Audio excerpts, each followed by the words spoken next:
Hello students, welcome to our second year class. आज हम एक नया टॉपिक या एक नई बुक स्टार्ट करने जा रहे हैं जो है एब्स्ट्रैक्ट अलजेब्रा। तो एब्स्ट्रैक्ट अलजेब्रा में हम जो है चीज़ काम में लेंगे, वो कुछ कंसेप्ट्स होंगे जो रिलेटेड होंगे किससे, जो आपने अभी तक पढ़ा है पहले, नंबर सिस्टम, उसके अलावा फंक्शन एंड रिलेशंस, उसके साथ सेट थ्योरी, सेट के बारे में बात करने वाली बात जो थी। तो इस तरह के सारे कंसेप्ट काम में लेते हुए जो है हम इस बुक को आगे लेकर के चलेंगे। तो जो पुरानी आपकी बुक्स हैं जिसमें आपने ये सब पढ़ा, उसमें जा कर के आप देख सकते हैं कि अभी तक जो आपने पुराने कंसेप्ट्स आपके क्लियर हैं कि नहीं है, या ज़रूरत पड़ती है तो कई बार बुक टटोल के भी देखा जा सकता है। जो चीज़ अपन यहाँ बात करेंगे वो आपको आपकी पहले की बुक्स में काफ़ी कुछ मिल जाएगा। तो सीधा हम चलते हैं एक चैप्टर पे जिसका नाम है ग्रुप।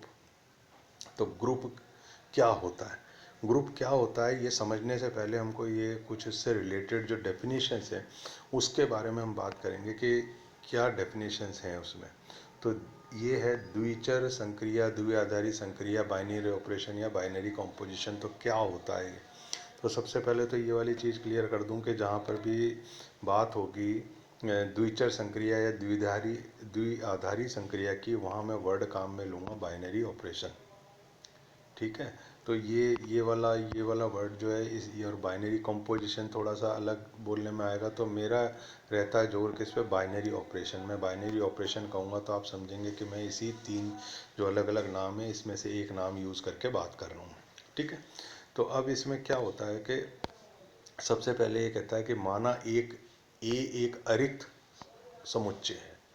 अरिक्त समुच्चय नॉन एम्प्टी सेट है। तो नॉन एम्प्टी सेट क्या होता है, वो सेट जिसके अंदर एटलीस्ट एक एलिमेंट हो, तो नॉन एम्प्टी सेट। तो हम एक नॉन एम्प्टी सेट की बात करते हैं जो सेट है क्या हमारे पास, ए सेट है।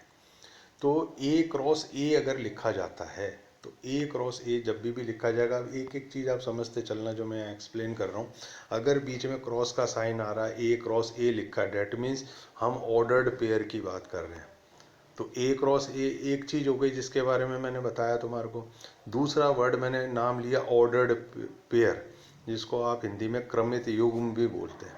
तो इसका मतलब ये होता है कि जब ए क्रॉस ए लिखने जा रहे हो तो पहली जगह भी ए का एलिमेंट होता है, ये रहा। पहली जगह भी क्या है, ए का एक एलिमेंट है जो है ए। दूसरी जगह भी बी का एलिमेंट, ए का ही एलिमेंट है जिसका नाम है एलिमेंट का क्या, बी। तो इसको एक ब्रैकेट के अंदर रख करके हम कहते हैं कि ये ए कॉमा बी है। और फिर अपन ने कहा क्या, कि जहाँ A belonging to A and B also belongs to A. तो जब भी ए क्रॉस ए लिखा जाएगा तो इसका मतलब मल्टीप्लाई नहीं करना है, मल्टीप्लाई करने का मतलब अलग है। पर यहाँ जब सेट थ्योरी की बात करते हैं तो उसमें ये होता है कि एक ब्रैकेट लिखो जिसमें पहले स्थान पर भी ए का एलिमेंट लिखो, दूसरे स्थान पर भी ए का एलिमेंट लिखो। तो दोनों एलिमेंट का के माने हमने ए का और ए का, कौन सा एलिमेंट, छोटा ए और छोटा बी। ठीक है, और अगर मैं लिखता यहाँ पे ए क्रॉस बी, तो क्या आता है यहाँ पे, पहली स्थान पे ए का एलिमेंट लिखो, दूसरे स्थान पर बी का एलिमेंट लिखो और ब्रैकेट बंद कर दो, तो वो बनता ए क्रॉस बी। तो इसको हम बोलते हैं ऑर्डर्ड पेयर। ऑर्डर्ड पेयर यानी ऑर्डर का आपने ध्यान रखना है, पहली जगह पहले का एलिमेंट और दूसरी जगह दूसरे का एलिमेंट। जब यहाँ दोनों ही सेट ए हैं तो ए कॉमा बी लिख दिया। कैसे, for sorry, A belonging to A and B also belonging to A. तो ये हमने एक अरिक्त समुच्चय लिया जो इस तरीके का सेट है। तो ए क्रॉस ए का मतलब ये निकला।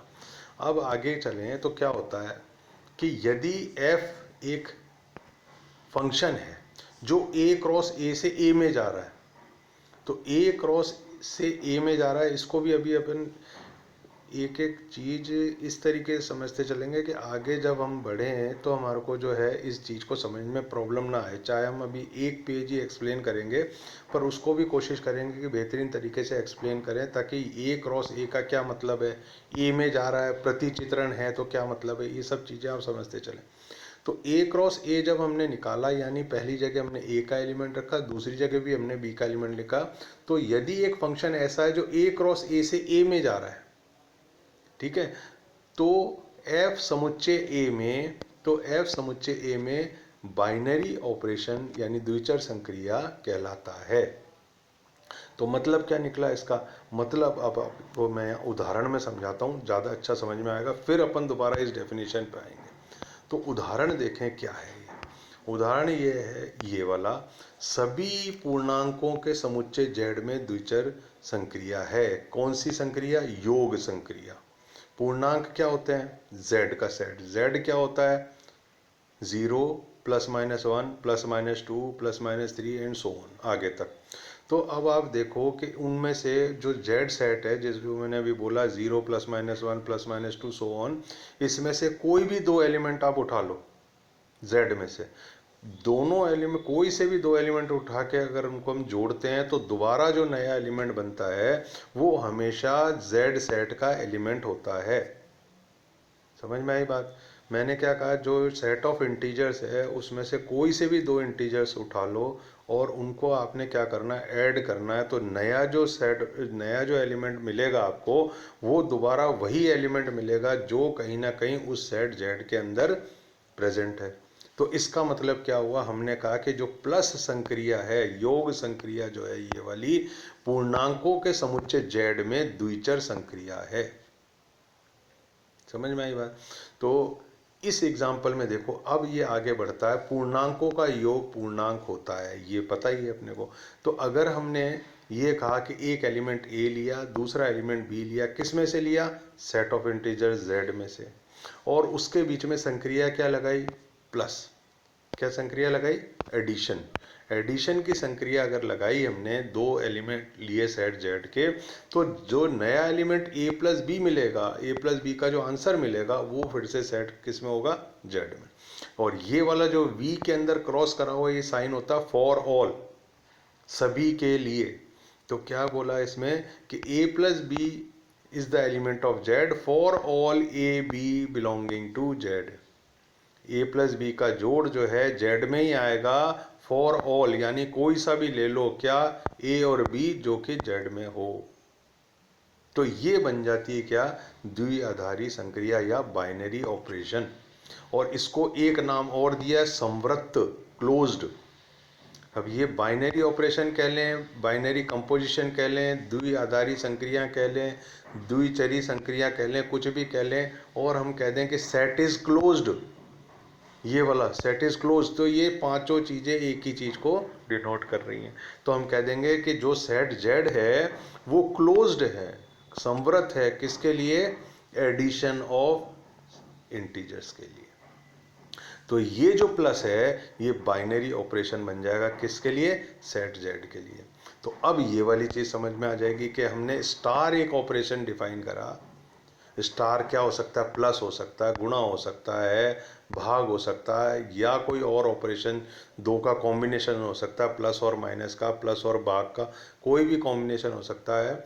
वो जो है स्टार से अगर हम डिनोट करते हैं तो a क्रॉस a, यानी फिर से a का एक एलिमेंट दूसरा a का एलिमेंट, इनके बीच में ऑपरेट करें तो हमको दोबारा क्या में एलिमेंट मिले? जाकर के a में। अगर ऐसा होता है तो वो कहलाती है क्या?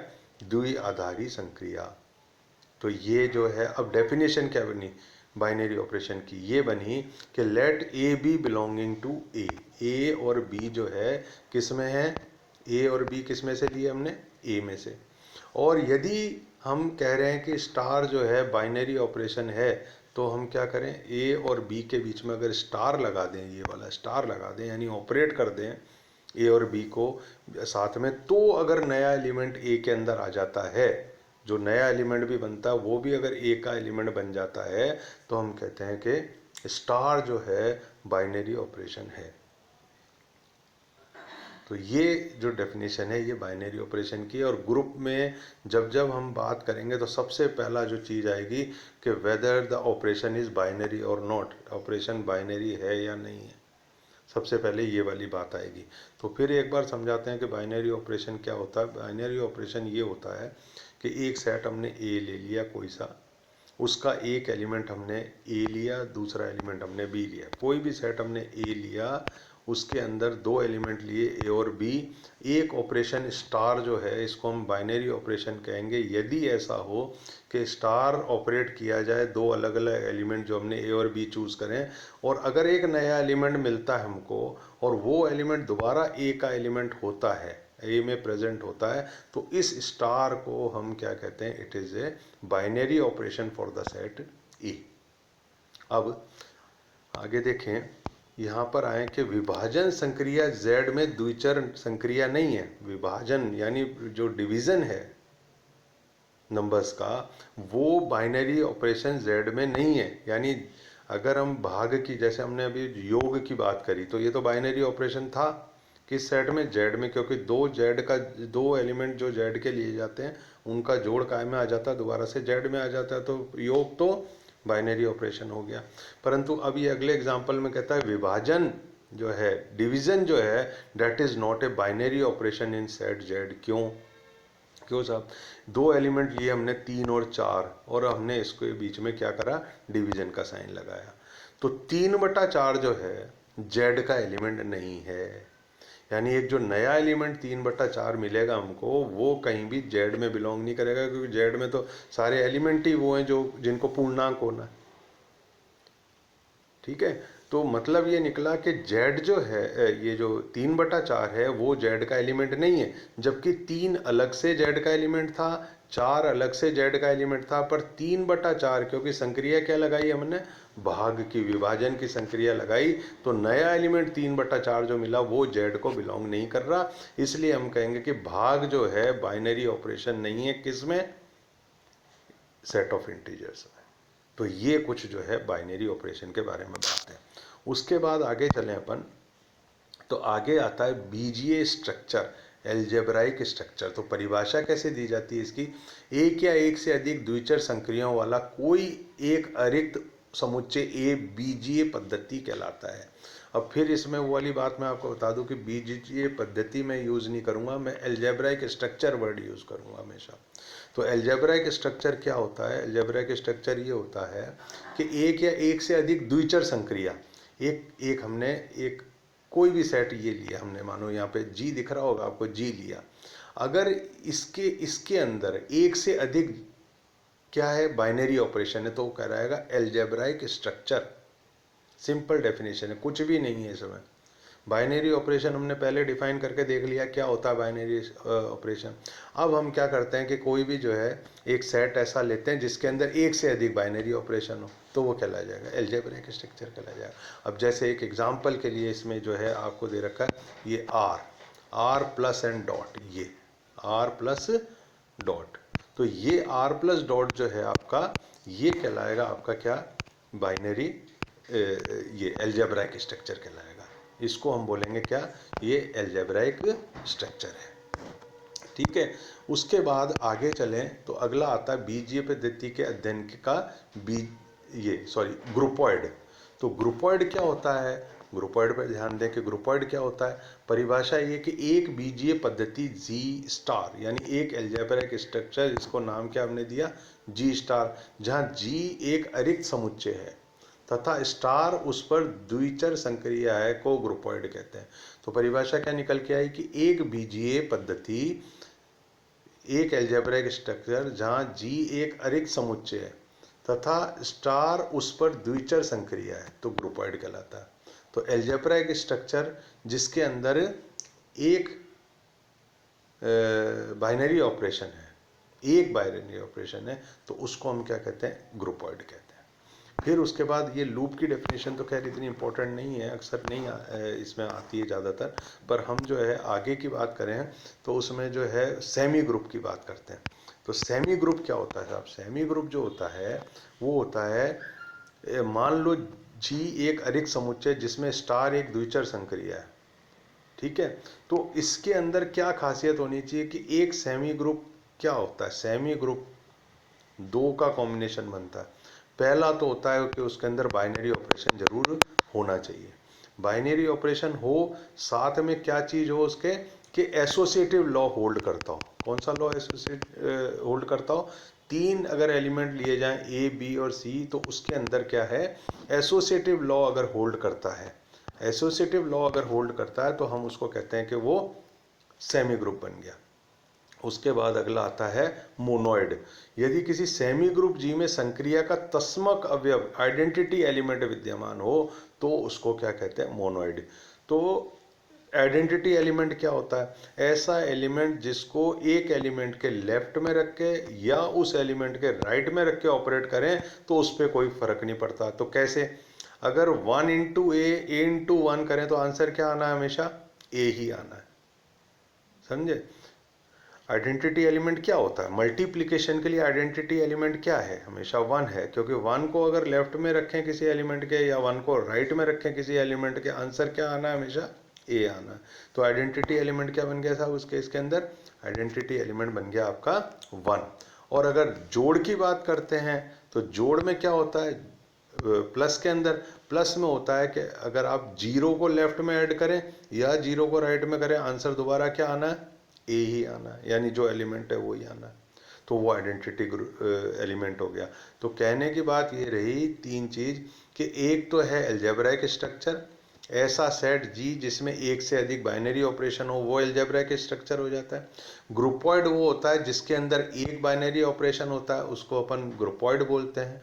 लूप जो है एक क्वासी ग्रुप जी को लूप कहते हैं यदि उसमें तस्मक अवयव आइडेंटिटी ई विद्यमान हो। ये आइडेंटिटी की डेफिनेशन आ गई, आइडेंटिटी भी हो और एक अपना बाइनरी ऑपरेशन भी हो तो वो लूप हो जाता है। सेमी ग्रुप वो होता है जिसके अंदर बाइनरी ऑपरेशन भी हो और साथ में एसोसिएटिव लॉ भी होल्ड करता हो। ये मिलाकर के क्या बन जाता है? सेमी ग्रुप बन जाता है। और लास्ट में मोनोइड क्या होता है? मोनोइड वो होता है जिसके अंदर एक आइडेंटिटी एलिमेंट भी हो, है ना, और सेमी ग्रुप भी हो। यानी 3 चीज आ गई मोनोइड में, एक बाइनरी ऑपरेशन हो, दूसरा एसोसिएटिव लॉ होल्ड करे और तीसरा क्या है उसके अंदर? आइडेंटिटी एलिमेंट भी हो, तो वो मोनोइड बन जाता है। तो इस तरीके से आप जो है ये चैप्टर के जो शुरू के 2 4 5 डेफिनेशन है ये भी हमने डिस्कस करी। अगले टर्न पे इससे आगे चल करके अपन और आगे देखेंगे कि किस तरीके से इसमें आगे बढ़ा जा सकता है। Okay, thanks.